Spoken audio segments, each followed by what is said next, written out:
Well,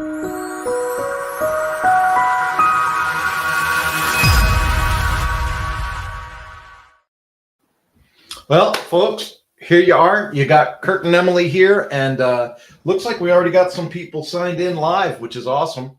So let me just start. Good morning, Emily. Good morning. How are you doing? I'm all right. I've been staying busy. I didn't go to the WP Tonic podcast today because I was invited to a different webinar in the power sports industry. And I thought, well, that's important. I got to go. And the webinar was 17 minutes. I was like, I got some time to check, scratch off some spam messages and take a look at a website I haven't looked at in forever. You know, when you don't sign into one of your own projects for like a really long time, and the first thing that you see is 28 updates available. Like, oh, I guess I should do something here. Yeah, you mean like logging into your own WordPress site and seeing 28 updates? Yeah. I've been doing so much client work lately that a lot of my private stuff or personal projects, they've just been kind of on the back burner. And then I opened up the one that sells the leadership book that I wrote. And I was like, oh, dang, this has a lot of open. But, LifterLMS, there's add-ons in there for Lifter. It's an e-learning site too. And, so if Lifter has an update, what is there? I've got like 6 or 7 add-ons in there, right? So they're all updates too. So I'll probably do that in the background while we're playing here today. But what's going on? Anything new this week? New this week with me. Not really anything too interestingly new. I guess the only things I've really been working on are I have a couple clients that are using WooCommerce, and so other than basic troubleshooting of LifterLMS sites, there's no new projects, but we are like just installing pixels and more advanced metrics for them so that they can track these conversion events in their other analytics software. That's really all the interesting stuff I've been up to this week. What about you, Kurt? Like other than a 17-minute webinar, the shortest 17-minute webinar. That was the bomb giggity right there. I was like, oh, apparently he's a quick communicator. There's that. I've got a really cool project that is way overdue to launch. The client decided halfway through the project to redo some things and hired a videographer and like really went, more than 9 yards, right? Because they always say, oh, the whole 9 yards. She went more than 9 yards. In fact, she's still got some video that's getting final edited by this videographer. And she was traveling the West Coast making this stuff. And it's a really pretty website because it has to do with beauty. It's makeup and stuff like that. So, pardon me. We're getting really close to having that website done and ready to launch. And I'm sure that you've done this in the past. I'm sure I can't be the only agency that does this. You start working with a client, you get into it a little bit, and then you're like, all right, there's definitely some missed expectations or missed understandings. And then you have to figure out, okay, do I put the brakes on this thing and just give them their money back and tell them to go away? Do I restructure, renegotiate? Or do I just embrace it and know that it's going to have to become a portfolio piece? I'll do the job, I'll maintain the thing, but I'm going to have to use it as not just for them, but a marketing tool for me. Like here's a really cool site we made, Yeah. So I just really point blank told them, I said, look, you guys are way over budget on agency time on this thing. And I've soaked it up, but we're going to have to use this as a portfolio piece going forward. And we can't have too many more changes. We got to launch in the next couple of weeks. So I'm pretty excited to see it launch because I think the website's really pretty. And you and I both know it doesn't matter how much cool function, how much cool automation, how much cool stuff's in the background. People don't really see it, right? I mean, like a user might go, oh, I filled out a form and I got this fancy email. But I mean, realistically, you and I can do a ton of work on a website and people won't see it. And so having a website that comes out that's pretty is a big boom for my particular agency because not for nothing, I think you make probably prettier websites than I do. So just being blunt. All right, we got a question in chat. Ready? Oh, before we do that, because I forgot last time. Boom. Folks, you get 55% off on a LifterLMS purchase for hanging out with us today. You can go to lifterlms.com/AMA-gift, lifterlms.com/AMA-gift. That will go to the first question that we've got in chat. And by the way, go ahead and use the chat, folks. We see that the numbers are climbing there in who's watching live. So if you already know it all and you're just hanging out for the entertainment, if your name is Colby Joyce, welcome to the audience. And other than that, you can put your questions in chat. So I'll go ahead and hide that, and I'll go back to comments. And we've got Stuart. Stuart, welcome to the call. Stuart says, I'm just starting to build my courses and wondering where to stream my videos from. I ruled out bunny.net because of the fees associated with adding the player to WordPress. I was wondering what your views are. I am gonna sound like I'm gonna argue with you, Stuart. I hate to sound like an argued person. Here's the deal. You can put stuff on YouTube. YouTube's free. You put it on YouTube. If you're selling courses, though, and you're trying to list your videos as unlisted on YouTube, that's against their terms and conditions. You could find yourself in a spot. So one of the things that I recognize with my e-learning is a lot of my content is not proprietary. I didn't invent it. I don't own it. I might present things in a different way. I might communicate or make a connection with people in a different way. But I typically don't invent the ideas. And so knowing that, I'm like, okay, it's not patent infringement, right? I can put my content on YouTube and I'm not really worried about people taking it. If people take it, in a long run, it actually sends more people to my channel, right? So I'm not too worried about people taking my content off of YouTube. So then you would say, well, then why would people pay for a course if they can take the stuff on YouTube for free?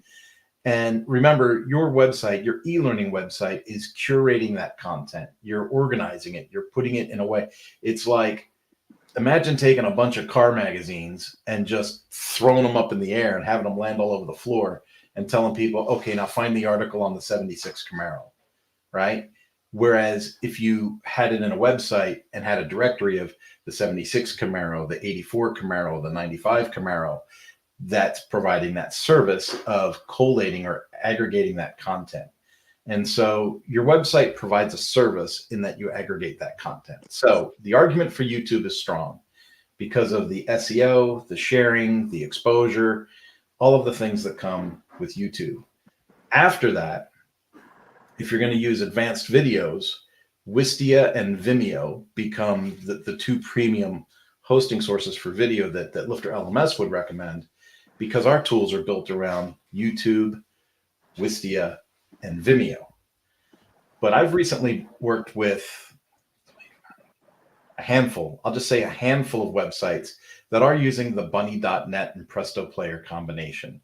The clients, I find that my end clients really like the interaction, the user interface of Presto Player working within the WordPress website. So bunny.net is the actual host of the videos, and it is by far the least expensive premium place to host videos and stream videos. Like I said, YouTube's free, but Vimeo and Wistia are not. And bunny.net is considerably cheaper than those two options. And then, of course, there's the Presto Player that you can connect to bunny.net, integrate with your website. And interesting point of fact, if you use bunny.net and you have advanced videos from LifterLMS, you can still activate the feature where you make people watch the whole video before they can complete the lesson or go to the quiz. And so there are some really cool options that you can look at with Presto Player and bunny.net. This gets into a weird space though, Stuart. Try to work with me on this. Try to think this process through. If you were making courses on Kajabi, how much would you spend on Kajabi? Right? You wouldn't have any freedom of design. You wouldn't have a lot of the things that you can do in the WordPress marketplace, but you'd probably be paying $240, $250 a month to host that Kajabi learning spot, right? Udemy, you would have no choices on Udemy on where to put your stuff, and you'd be paying them, I think it's 20% for everything that comes in revenue wise from your course. Plus, you'd be getting spammed to death because now you're using the SaaS platform to market a product, and everyone that sees that externally is spamming the living crud out of you to try and help you increase your Udemy sales, which you know is probably a scam. So when you get into LifterLMS, Lifter's not taking a cut of any of your sales, right? So while there's a fee for a payment gateway to add to your website, we don't take a fee from you making your sales. In a very similar way, when you look at the cost of Bunny.net and Presto Player and all the premium features and flexibility and ownership you would get in your WordPress side, those fees are nominal. They really are just a drop in the bucket compared to what you'll spend in other arenas with a premium kind of experience for the user. And I apologize, Emily, I totally dominated that whole answer. Do you have anything to add?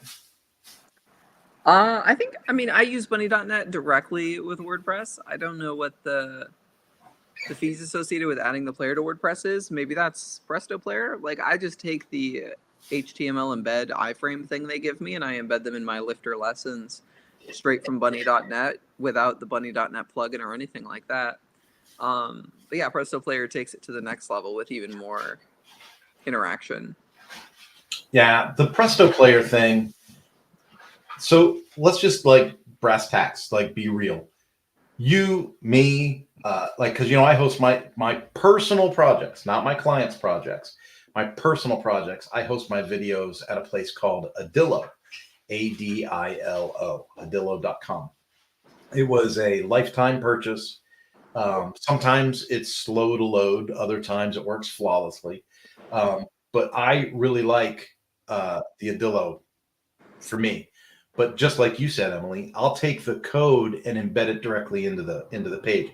So I use custom HTML, drop the code in, and boom, it's embedded, right? So that process is a little bit different. So every time I want to put a video in my website, I'm going to Adillo, I'm looking up the video, I'm grabbing the code, copying the code, putting it into my website, and publishing. What's really nice about the Presto Player and the Bunny.net thing, and this is the way I set it up for clients, is that clients don't have to manage their videos off-site. They don't have to go to Adillo or Bunny.net or Vimeo or whatever to upload their videos. They do it through an interface right inside the website. And so they'll say, add a video, Presto Player, Bunny.net, upload, and it's all taken care of directly through the website. And it's very, very clean and clear for the end user, not the end user using the website, but the user building, the customer that's adding content to the site. And that works out really, really well. And Stuart has in here, right? Boom.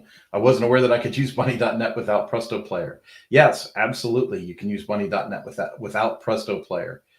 Just like Emily was describing, you go in, you grab the iframe code, and you put that in using the custom HTML block, and you're good to go.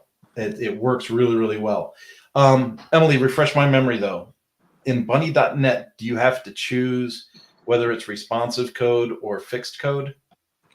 You do. I can actually show an example of my Bunny.net library, because that's a really important part of this. Yeah, that would be awesome. If you could do a quick screen share, that probably add some value to Stuart.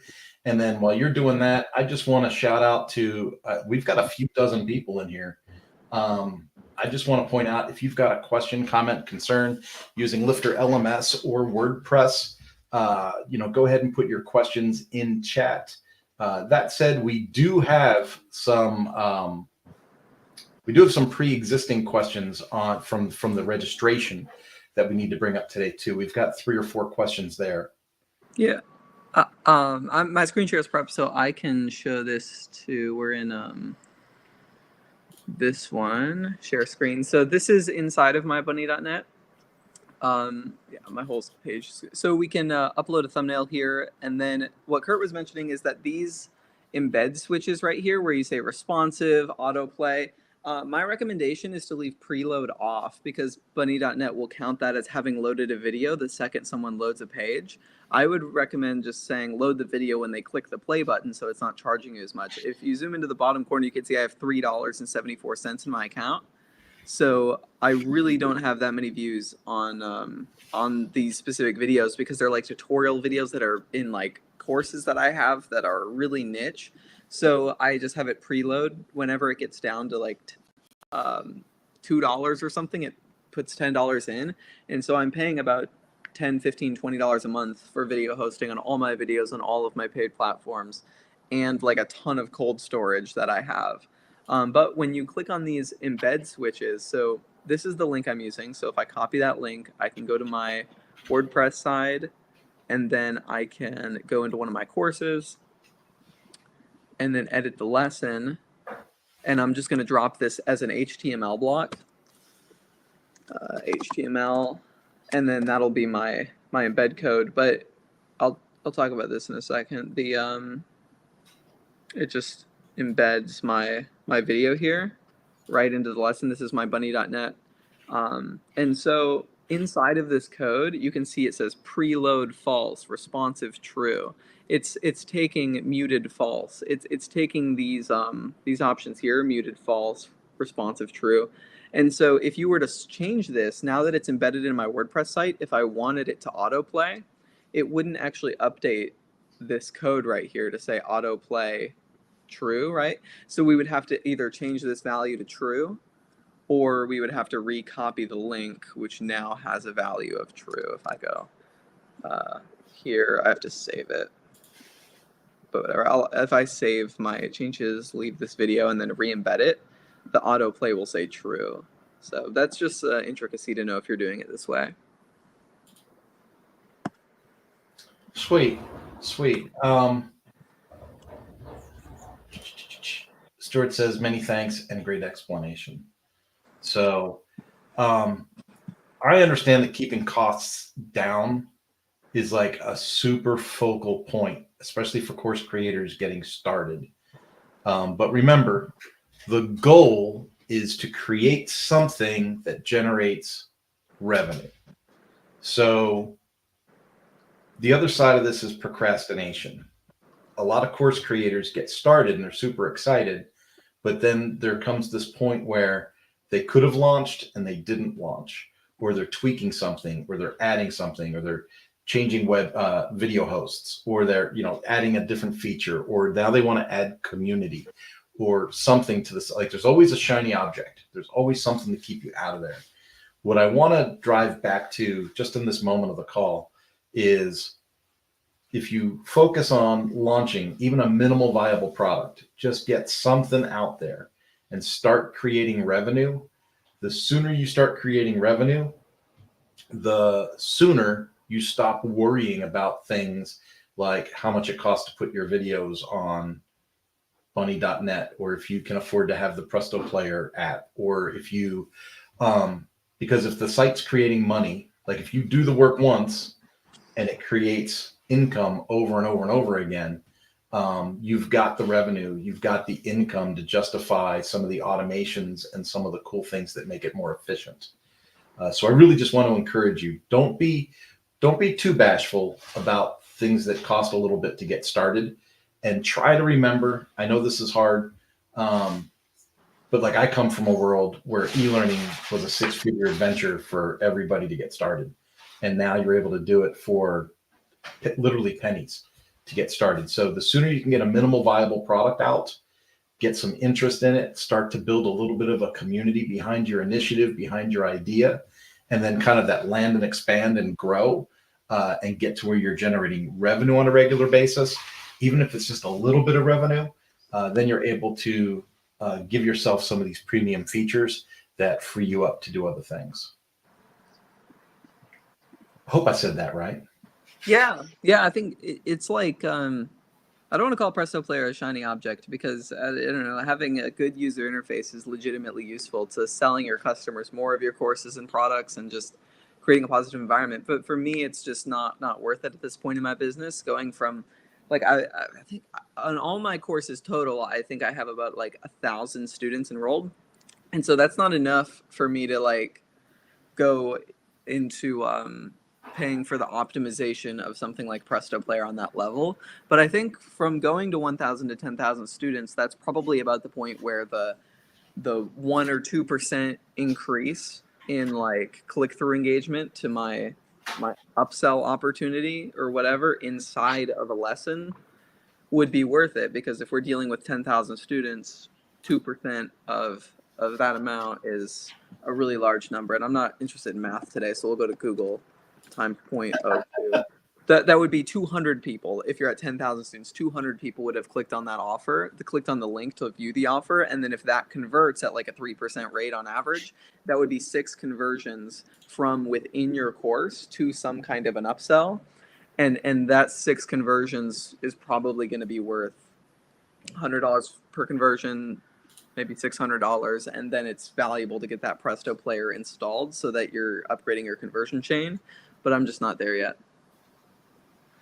Yeah, it's interesting. You know, I was just, I started out the call saying, oh, I've got all these updates I have to do on this project. And I was just looking at that in the side screen.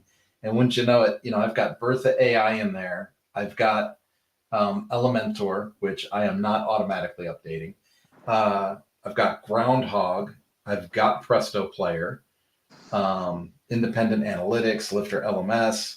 I mean, all of these things cost something to play in, but the project generates revenue. So I don't really worry about how much it costs because the investment is outweighed by the revenue.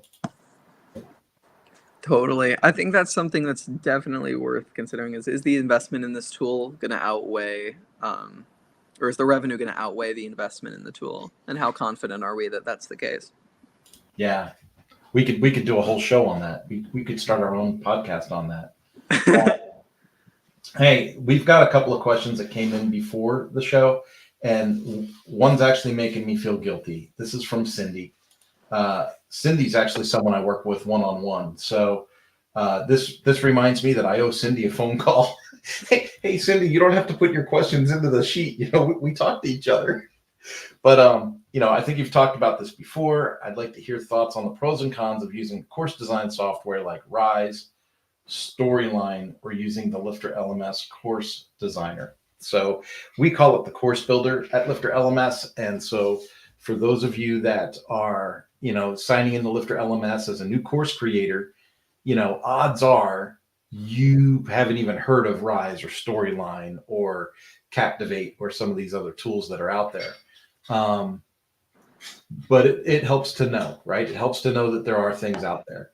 So there are tools that are called course authoring tools. A course authoring tool is going to output a large file, like it's a zip file. It's a collection of files into a zip file that allows the course to play all in one stream, you know, multiple lessons in one thing, can do interactive videos, interactive animations, can do the quizzing and the testing all in one window and track the progress and then report that progress to LifterLMS with the use of a couple of third-party tools added to the website. So if you've ever been to like any kind of corporate e-learning, most corporate e-learning is done in this SCORM layout, which is using these course authoring tools. And because these course authoring tools, you know, started 2002, 2004. I mean, on one hand, the technology seems really, really old, but on the other hand, it's like super modern, top shelf e-learning, right? As far as interactivity, animations, video, and all that stuff, all in one package, right?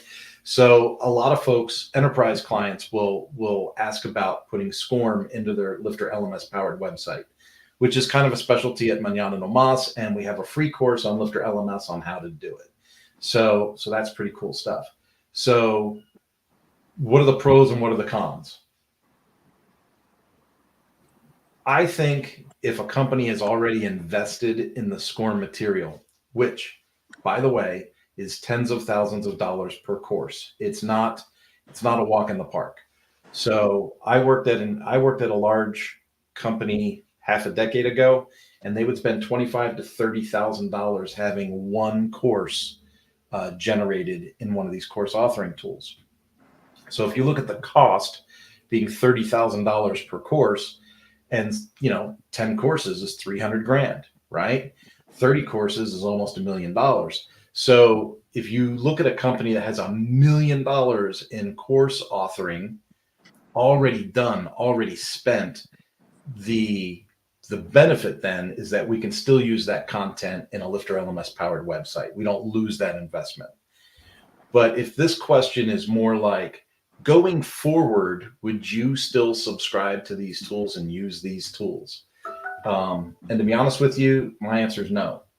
I would probably convert over to the LifterLMS course builder, knowing that if I was going to stay in the WordPress space and I, for some reason, didn't like Lifter anymore, I could migrate that material using another third-party tool and migrate it to a different platform if I wanted to.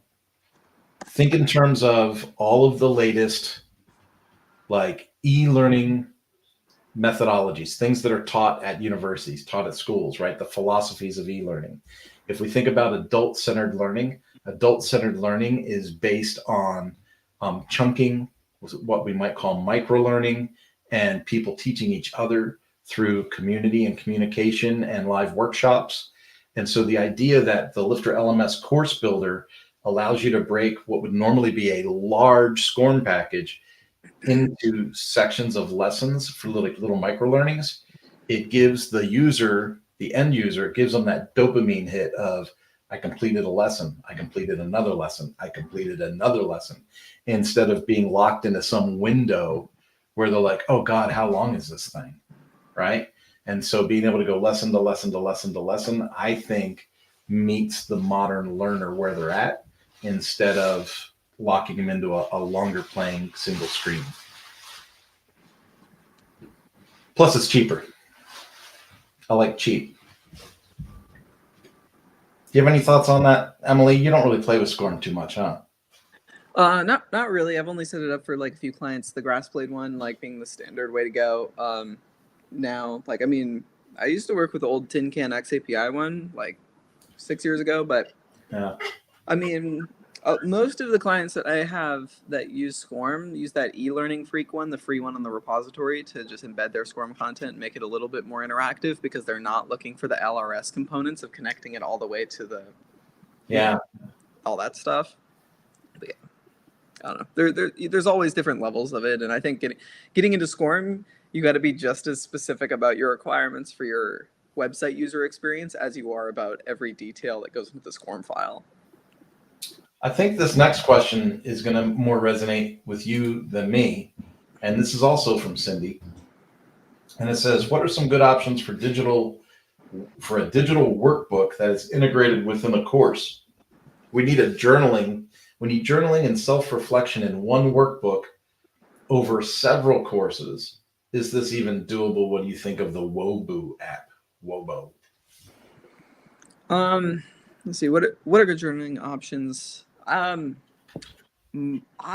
always go to like Gravity Forms and Gravity View because I know that software pretty well, but there's other ways to do it. Gravity Forms, it could be done with WP Forms or any other forms plugin tool, but it would allow you to embed forms inside of lessons that are required to be completed before the lesson is completed. So it's like a required workbook or a required journaling that can be structured very detailed based on whatever gravity form fields you want to add, or whatever forms fields you want to add, and then the ability to do like a self-reflection in one workbook over several courses is possible with something like Gravity View, because people can have like a page where they can view their own submissions throughout the course, and they can edit those and sort of have like a journal page that tracks all of this data and kind of organizes it nicely in one place. A simple solution, but might not meet the requirements, would be LifterLMS Notes, to just have that available. That's course by course, so it wouldn't be over multiple courses. It would just be each course has its own digital workbook, notebook. It's just basic notes, though. It's not like, so the student would be 100% taking their own notes. It's not like a workbook where you have a prompt and then a fill in the blank, and then a prompt, and then a fill in the blank. So I really like using a forms tool for the prompt fill in the blank style. What do you think, Kurt? Yeah, I'm kind of a mix. I mean, I really like the Lifter LMS notes thing that we came out with last year or this year, but I picture the request because if you look at this Wobo is what she had mentioned in the question, and I'll do a quick screen share so that people at home can be like, "Oh, is that what she's talking about?" You get the impression that she is really asking, like, "Hey, what I really want is a formatted, pretty workbook with blanks that people can fill in." Right? And so there's these different like covers and forms and they're styled up. So it's more like a fillable PDF than and I hate to say fillable PDF because if you look at the thing here, like here's what Wobo does, here's what a PDF does, here's what Google Docs does, here's what Typeform does. I have worked with course creators in the past that have manipulated Google Docs like with a bunch of shared folders to make something happen. And I found it incredibly confusing to try to manage. And the clients I worked with had the same issue. They would be like, oh, it was great when I had 5 students, but now that I've got 250, this is out of control. This is crazy. So I found trying to manipulate Google Docs to meet some kind of even with automation tools to manage all the users and all their content, especially if you're reviewing it as an instructor, got to be very task heavy. And so I would be interested to see what somebody would really do with this Wobo thing. I mean, I see that it, has Thinkific single sign-on, but the idea here is that they finish the workbook and they're able to download a completed workbook. That's pretty cool. And when you look at the pricing is not too bad. The pricing is $79 a month for 500 monthly active users and unlimited workbooks. So that might be a situation that works if you're looking to have a styled. I keep stressing this, right? If you got to have a styled, pretty workbook. I tend to think more in terms of function, right? And so if I'm thinking in terms of function, I think like you, Emily, right? Throw in some mandatory forms, have those forms filled in, and then those forms can be embedded or regurgitated later in a process. Like, hey, welcome to lesson 6. In lesson 3, your response was this. How do you feel after going through the lesson 5, right? And it's kind of like, have like a pre-assessment, a mid-assessment, and a post-assessment, but with bringing back those reminders from those milestone points. So I think that that's a really cool way to look at it, but it doesn't really create that workbook sensation that the user might be looking for. Yeah, and I've been going deep into Canva lately, and so what I'll do is I'll just export these beautifully designed PDFs from Canva. There's like an Adobe turn your PDF into an interactable PDF, and then I'll just insert my fields on top of my Canva one, export it, and then people can download that as a workbook and fill it out. But yeah, that's not the same as something like Wobo. And if you can send people over to that application and afford the fees for that, then I think that sounds like a really good plan. She has a really cool project. It's really cool. Works with kids and stuff. So it would be really cool to see her be able to do something awesome. Megan's got a question that came to us. So let's take a look at Megan's question. This one talks about retention building, and I don't think this is talking about the floodwaters and a dike down in New Orleans. So from Megan, retention building. I want to track retention for new members on my site. Okay. How do I know when they log in, what they access, how long they access it for, etc., so that I can identify subscribers that are at risk of canceling? Yeah, that's a good question. If you're using something like WooCommerce, applications like Metric are really good. This one we use at LifterLMS. It's just really in-depth data because the WooCommerce reporting isn't that great. But if you're working with LifterLMS out of the box, there's a lot of good options. You can take a look at something like Monster Insights. That's a very popular one that does integrate directly with LifterLMS, and it sends that data over to your Google Analytics. So you have all of your LifterLMS purchase data in a software like Google Analytics, where you can then do all of the data that you want to do. Like that does require learning Google Analytics, though, and Google Analytics is a complicated software. I don't know, if you're not using a third-party seller, what the best solution would be in just LifterLMS, Stripe, PayPal, or Authorize.net to get your churn statistics outside of just going to the Stripe gateway and looking at your churn statistics there. What do you think, Gert? When I see these questions, my brain goes, it splits. It goes two different directions. One is from the marketing kind of perspective, right? And so I immediately, like you, okay, well, what do we have for analytics? So there's Metric, there's advanced analytics, there's different tools that you can use. So what links are getting opened, what links are getting clicked on. But when you say how long do they access it for, and kind of like almost like a keystroke analysis, there are tools in the repository where you can track user activity. And so those are pretty interesting, because if you put a plugin in to track user activity in your website, you'll know their IP address. It can be attached to their username if it's a membership site. So it'll be attached to their user account. And then, specifically what they're on, how long they were on it, and all of those things are there. But that's not really tied to any automation or any other kind of reporting.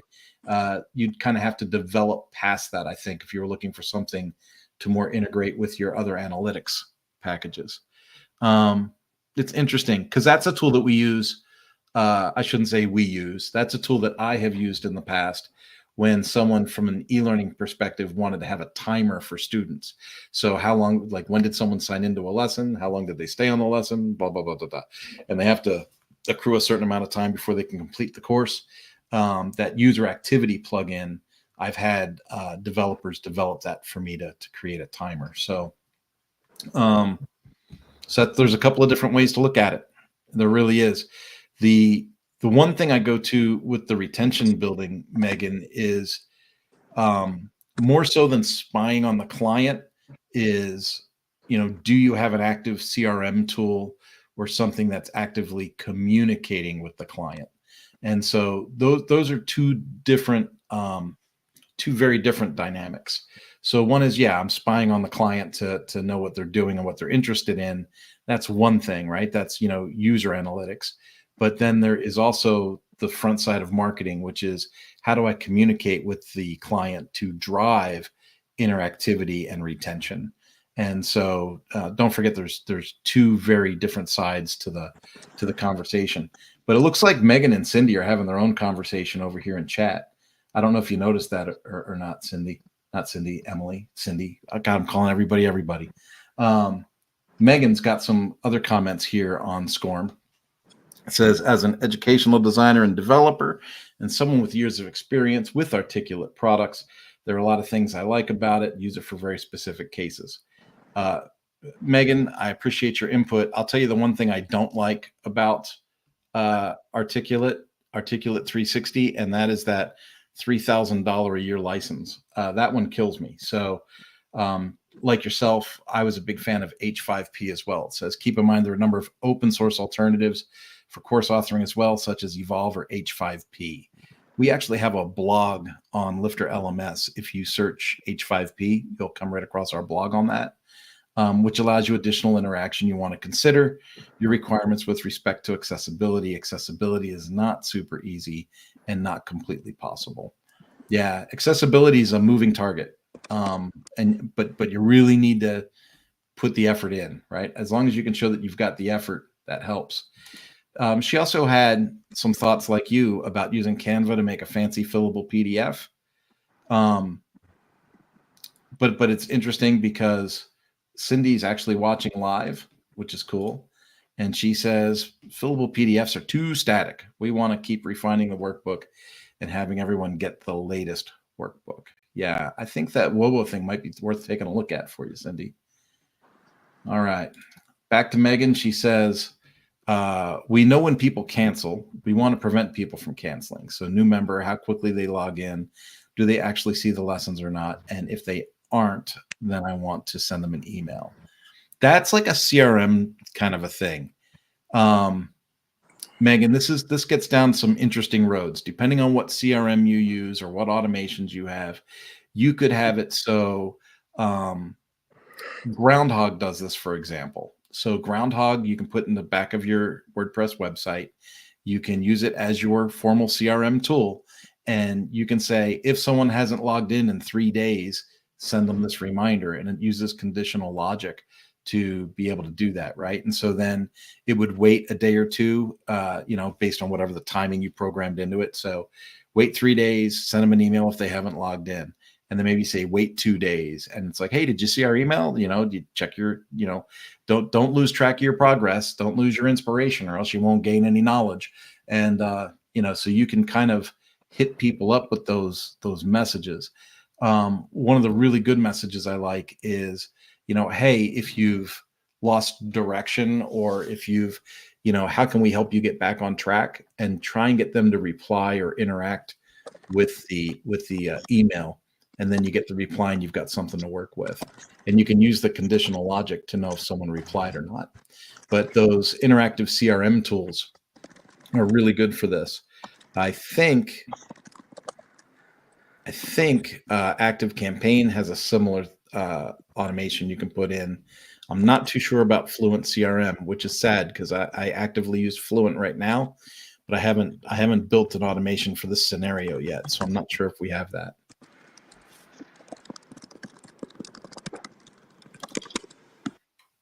All right, this one I don't even know what this is. I'm going to need your help on this one, Emily. Oh yeah, my hosting measure in nodes. How does Lifter affect at nodes? So hosting resources are like a really variable thing, and so I want to get a good explanation of this. You might get a message from your web host that says you're using too many nodes on your web hosting. I know I've received that before, and so most of what I think a lot of WordPress users are familiar with, if they're more advanced, is the file manager and the database area. The file manager is where all your plugins live, where all your WordPress media files live, and then the database is where all of the information for your WordPress users, your blog posts, your courses, your lessons, all of the actual data specific to your WordPress website will be in the database, whereas the non-specific data, like the LifterLMS PHP code, will be over in the file manager. So, key information in a nodes is like whether the item on the server is a file, directory, or symbolic link. I kind of want a simple explanation. It's just like information about what kind of data you're storing on the server. So it's like you're storing too much information somehow. It's like more of a basic level than even the database or the file manager. It's just how much data are you storing, and in nodes store data about what type of data it is, what the data is. It's not necessarily you have too much size of data, but you have too many datas on your server, and so that's if you're having too many nodes. But LifterLMS would increase that number pretty dramatically, because you have a new user type, you have students that are on your website, you have courses and lessons and quizzes and like all of these kind of information in your WordPress website now. And so you want to make sure that you have enough space with your web host to store information like Lifter. When we say LifterLMS is a heavy plugin, because not compared to other LMSs, because it performs really well compared to other LMSs in the WordPress space, but installing an LMS on your WordPress website changes it from just being a blog or even just being an e-commerce shop into being a place where people will log in, where people will watch videos, where people will consume content. And so there will be different roles of people, potentially instructors creating courses for other people. There's just so much more activity on your WordPress website when you install something like a membership plugin or an LMS plugin. And so comparatively to other LMSs in WordPress, there's not a dramatic difference because they all have like the same, like similar underlying functionality. Um, but yeah, it will increase that kind of server usage, and so I don't really know the best way to evaluate that ahead of time, other than to create a demo site on your web host and then fill it out with a little bit of template or sample data, and then look at the node usage of that web property, that website. That'll give you an idea of how big your Lifter LMS site will be. That's probably the best way to do it. Most reports, if your web host uses nodes to measure things, they're probably going to give you a report in the web hosting account of which of your web properties are using different amounts of them. And so then you could build a sample web property, install Lifter LMS, put together some of your sample content, and then look at the size of that website compared to a general WordPress website on your host. That's how I would look at it. I think it's funny. Your face just lit up as soon as you saw the question. You were like, "Oh, hey." I have that problem a lot because I would go on like budget web hosts, like I would have a Bluehost or a SiteGround or something, and then I would get these emails that say your sites are too big because I have like 30 websites on like a $10 a month plan or something. I was on Bluehost for like 16 years, doing like all kinds of, proof of concept sites, and when they would get bigger, we would move them to more premium hosting. But I can remember it wasn't in nodes, but I used to get messages that were like, "You've got too many files on your server," and I was like, "That's weird. I didn't realize that was a thing." But over the course of the years, right? So I think we're in our 15th year as an agency. So yeah, we've gotten used to a lot of things. Hosting is interesting, especially the conversation now. So I don't want to get into like the politics of WordPress so much, but or the city that you're living in with all those sirens. Holy good grief. But I think for most LMS projects, and then this is where I'm going to step out and maybe take a little bit of heat, but for most LMS projects, especially if you attach a CRM or God forbid a community tool to your site on top of the LMS, I think you're probably looking in probably the $35 to $55 range a month for hosting to have an efficiently hosted site with that kind of weight on it. What do you think? Yeah, I think that makes sense.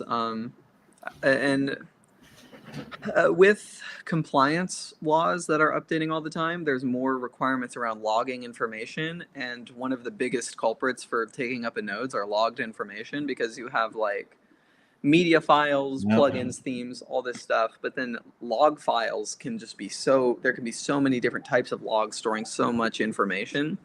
So backups and log files are something you don't see on the surface when you look in a WordPress installation. When you go into WordPress admin, you don't see that, but they're in the background. And so consulting your web host about what kind of information is currently logged on your website and how backups are stored, because usually if you have excessive log files, you want to store those on an external server that's not on directly your WordPress server. Same with backups. I would store them on a Google Drive or something, because they don't need to be in your actual WordPress instance. Yeah, that's good stuff. That's good stuff all the way around. Steve Horn, do you have any hosting recommendations? We do. That's a whole that is a whole bundle of worms. But what I'm going to do is put in a link here that I think kind of gets us off of the hook a little bit. LifterLMS.com/recommended resources. All right. This Lifter LMS recommended resources link has a list of resources on there that we've used. So you'll see Kinsta, WP Tonic, I think WP Engine's on there.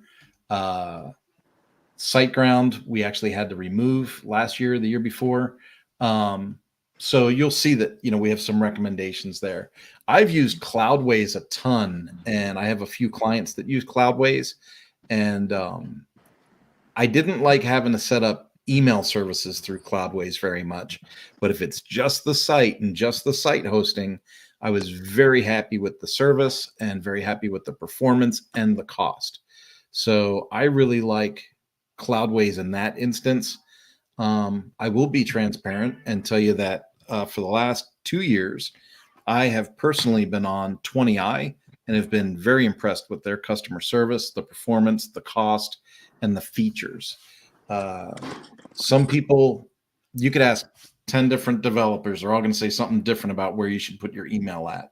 Some people say you just point your email through, Gmail executive services or Amazon or whatever. And some people would say, don't have your email hosted where your site is hosted. And other people would say, oh, it's a bonus if you can have your email hosted where your site is hosted. I personally have my email where my site is hosted. I just run it right through 20i on my server account because it's one of the features they have and I like it. That's the lazy side of me. All right. Stuart's back. In your experience, is it best to do something else for a while until it is processed? the impatience of video processing. It says, I'm just trying bunny.net after our chat. I have uploaded a video and waiting for it to start processing. In your experience, is it best to do something else for a while until it is processed? Stuart, here's what I do. I go into, and newsflash, if I'm working on a client's website, even if they have Presto Player, what I'll do is I'll sign into the bunny.net if I've got multiple videos, and I'll just load all 10, 15, 150, whatever it is. I'll just load those videos into Presto Player. And then, yeah, to your point, I will just disappear. I'll go for, I'm an avid bicyclist. I might go for a 20-mile bike ride, might take the dog for a walk, or I might jump into another project in a different window, different tab, and just let that sit and process. Once it's all processed, and because you'll get where it'll say playable, and then there's one where it says live. And so I typically don't start embedding the videos until they say live. What are your thoughts on that, Emily? Am I on the right, or do you do something different? The embed links won't change once. Yeah, that's true. Yeah, I would just embed them, and then the course won't be ready though for a minute. But I mean, you could just drop your links into your course builder, and then just go for the 20-minute bike ride. When you come back, it'll be done. I don't know how fast you think I am. I said 20 miles. That takes me more. Oh, 20. Okay, yeah. I don't know, but do a 17-minute webinar and a 20-minute bike ride. Yeah, I'm not that good. I'm not that good. It takes me a little time. It takes me a little time to get the fatness around the course. I got a 10-mile loop here in the new neighborhood, and it works out really, really well. Doing that 10-mile loop. It's quick. It's trackable. It's easy, and it's pretty. It's calming. No traffic. Nobody cares. Nobody wants to hear about my bicycling. All right, so I'm going to throw this out there on this very public call. Cindy, we probably need to reconnect. If you are available directly after this call, just put yes in the comments, and I'll hit you with an email link, and I'll hit you with an email with a Zoom link so we can have a quick conversation before I jump onto the next LifterLMS call. For other folks, we had started out this call today with a 55% discount on people that would want to decide to join LifterLMS. And so if you're looking forward to jumping on with LifterLMS and getting that 55% off, you want to go to lifterlms.com/AMA-gift, lifterlms.com/AMA-gift, and that'll get you access to the 55% off on your first purchase with LifterLMS. And I made this little graphic that'll help kind of explain this. This is if you're getting into the development side of WordPress, I don't know how to close this thing on the side. Oh, there it is. Looking at it from this perspective, your plugins, themes, and caching end up in your file manager, which uses nodes, and it's going to be server dependent. It's going to determine some rules as to how all this is going to work. And then your posts, courses, and users are going to be a database, either MariaDB or MySQL mostly. And so that's just kind of an interesting way to look at it, to kind of know what's controlled by what, and what items will, when you hear these words thrown around, that's kind of high level how it works. Yeah. Do you have a glass desk now? A glass desk? No, I'm sitting on like a countertop. Oh, because when you put your glass down, it goes tink tink like it's a glass desk. Yeah, it's like some kind of a composite stone or something. Boy, it's a composite stone. It is.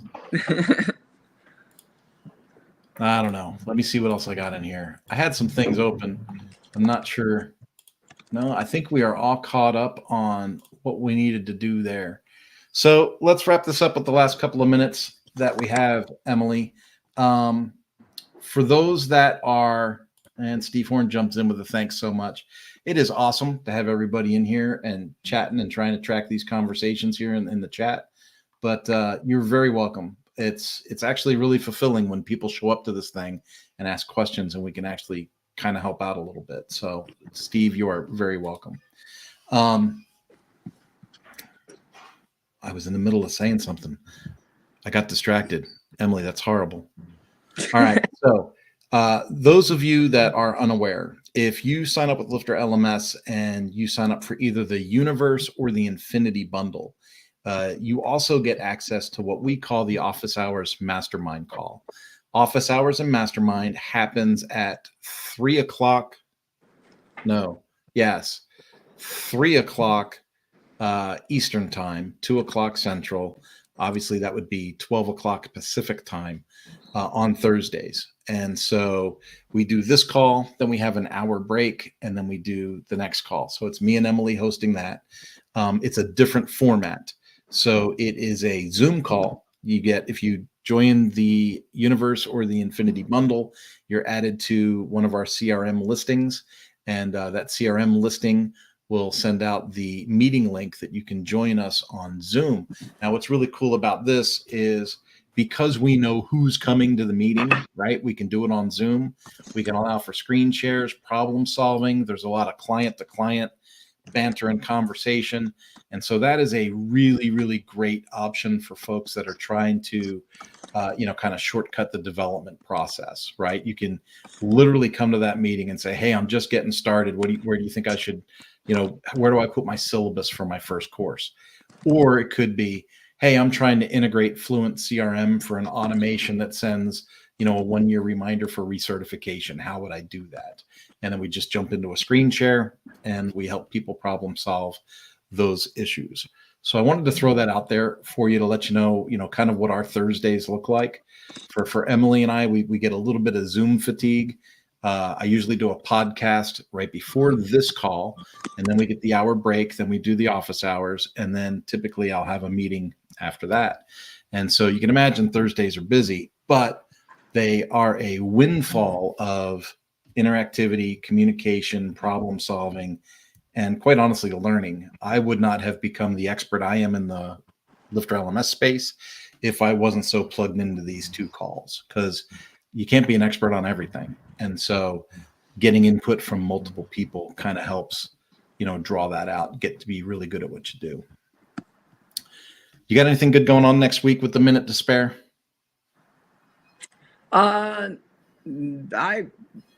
Not really. I don't really have anything cool going on next week. So if anyone in the chat wants to hit me up, we could start a project next week. I don't know.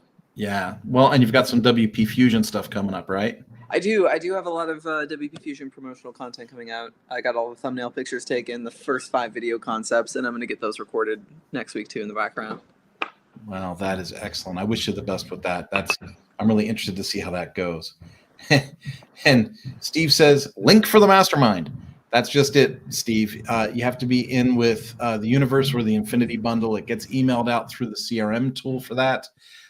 If you are an Infinity or a Universe Bundle member and you're not getting the link in your email, just hit us up at help@lifterlms.com, help@lifterlms.com. Let the folks know that, for some reason you're not on that list. If you unsubscribed from that list before, it might be real difficult getting you back on it. But yeah, that's a list that's managed on the CRM side. And as you can imagine, we don't go public with that link. The reason that this call is on StreamYard instead of on Zoom, because we used to do the Ask Me Anything call and allow screen shares and talking and all those things. But we had a series of Zoom bombers come in and throw up cartoon porn and all kinds of weird stuff on these calls, which of course these are broadcast to multiple social networks. And we, being responsible, we couldn't allow that to happen. So that's why we went to the StreamYard example and do all the questions in chat. With the Infinity and Universe bundle and knowing who's coming to that meeting all the time, we're able to be a little more free, and that's why we do it that way. So again, help@lifterlms.com to get that handled. And that takes us to the top of the hour. We are all done, folks. We will see you next week. Cindy, keep an eye on your email. You'll have an invite from me in the next 3 to 4 minutes. Have a good one. Bye-bye.